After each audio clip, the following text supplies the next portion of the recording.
j'espère que vous allez bien. Aujourd'hui, on se retrouve dans une nouvelle vidéo pour découvrir l'élevage. C'est parti! Pourquoi faire de l'élevage? La première raison pour laquelle j'ai commencé l'élevage, c'est pour les succès. Il rapporte beaucoup de points. Pour l'instant, on va commencer avec les dragos d'Inde et plus tard les mules d'eau, sans doute dans une prochaine vidéo. L'élevage peut très bien être une grande source de kama si vous avez un grand élevage. Les dindes se vendent très bien et rapportent beaucoup. Surtout avec l'astuce du château d'Amagna aux Alpes où vous pouvez échanger des parchemins contre des dragos d'Inde.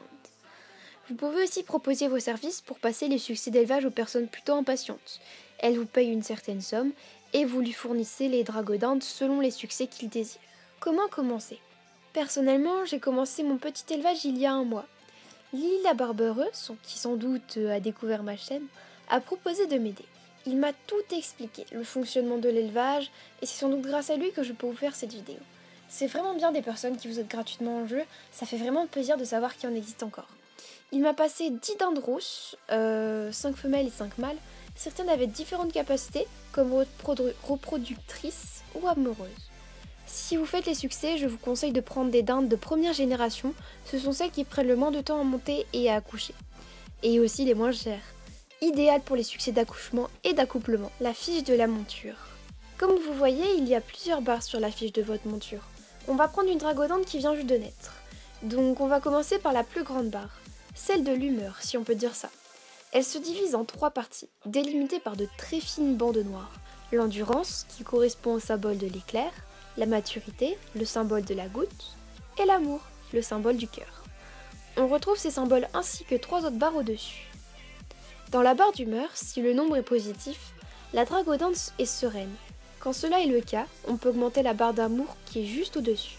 Mais si le nombre est négatif, la dragodante est agressive. On peut donc augmenter la barre d'endurance. La barre d'humeur va de moins 10 000 à 10 000.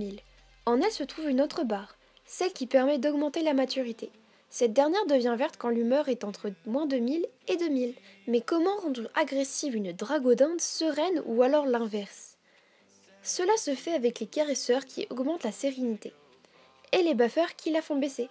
Ce sont des objets d'élevage, tout comme les dragofesses pour l'amour, les foudroyeurs pour l'endurance et les abreuvoirs pour la maturité.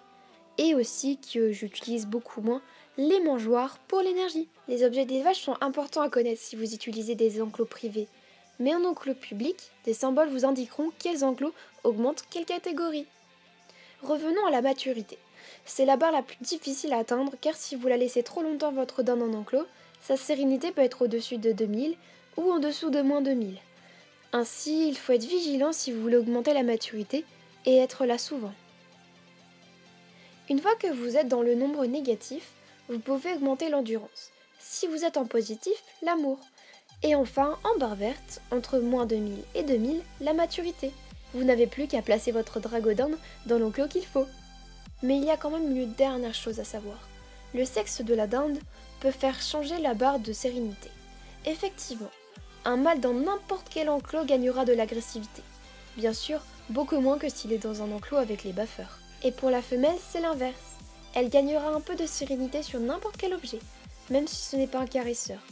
Il faut donc faire attention, car il peut arriver par exemple que si vous avez une femelle en barre négative et que vous êtes en train de monter son endurance, que celle-ci remonte sa barre en positif et du coup, elle ne pourra plus gagner en endurance. Ensuite, nous avons 4 autres barres. Premièrement, l'énergie. Cette barre sert seulement si vous voulez monter de niveau votre dragodinde, ou si vous voulez la chevaucher. Il faut qu'elle ait un minimum de rouge. Deuxièmement, l'expérience. Celle-ci indique le nombre d'XP à gagner pour faire monter de niveau votre dragodinde. Vous pouvez donner 90% maximum de votre XP à votre dinde. Troisièmement, la fatigue. Cette barre est assez importante en élevage. Une dinde, à chaque fois qu'elle utilise un objet en enclos, elle gagne de la fatigue. Et quand la barre est au maximum, votre dragodinde ne peut plus augmenter la barre dans laquelle elle travaillait. Mais il ne faut pas s'inquiéter, car la barre baissera de toute seule et remontera après. Il faut juste être patient. Quatrièmement, les reproductions. Cette barre indique le nombre de fois que votre dragodinde s'est accouplée. Cela peut monter jusque 20 accouplements. Ensuite, la dragodinde deviendra stérile. Dans les petits icônes de la fiche de la dragodinde, on peut voir 6 symboles. Le premier pour monter et descendre de la monture, le second pour la nourrir, le troisième pour accéder à son inventaire, le quatrième pour consulter son arbre généalogique, la cinquième pour castrer votre monture, elle ne pourra plus faire d'accouplement, et le dernier pour la relâcher. Rendre féconde une dragodinde. Pour rendre féconde une dragodinde, il vous faut que les barres de maturité, d'amour et d'endurance soient toutes vertes. Pas forcément au maximum pour les barres d'endurance et d'amour, mais juste au-dessus de la petite ligne noire qu'on retrouve aussi sur la barre d'humeur. La maturité doit être à son maximum, ainsi la monture devient montable. Il faut donc aller la monter niveau 5 minimum pour qu'elle devienne féconde. Cela prend du temps, mais il existe la solution de la potion de destination inconnue, qui vous emmène devant les arachnides. Mais moi je préfère aller combattre des monstres en bourgade à Frigost. Une fois que toutes vos barres sont vertes et que votre monture level 5, elle devient féconde. La barre d'humeur n'a pas besoin d'être à un stade spécifique. Si elle est négative comme positive, cela ne changera rien à ce que la monture soit féconde. Accoupler des montures. Pour accoupler une monture, il suffit juste de disposer d'un mâle et d'une femelle féconde. Ensuite, vous les placez en enclos. Soit vous attendez qu'ils se rencontrent et s'accouplent, soit vous forcez avec les attitudes. Oui, car certaines attitudes attirent ou repoussent les dindes dans l'enclos, ce qui les fait se rencontrer.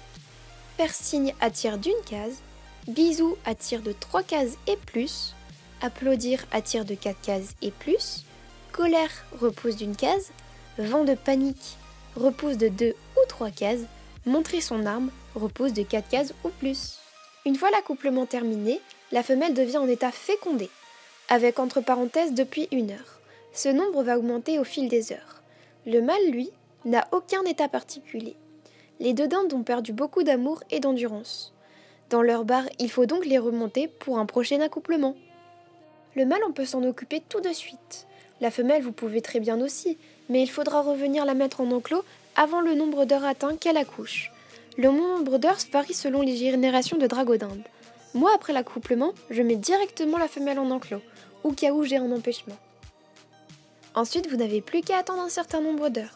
Selon la génération de votre monture, et des petits bébés vont naître. Il peut y en avoir qu'un comme plusieurs. Toutes leurs barres sont à 0, à part celle de l'humeur qui varie entre l'agressivité et la sérénité. Il n'y a plus qu'à tout recommencer.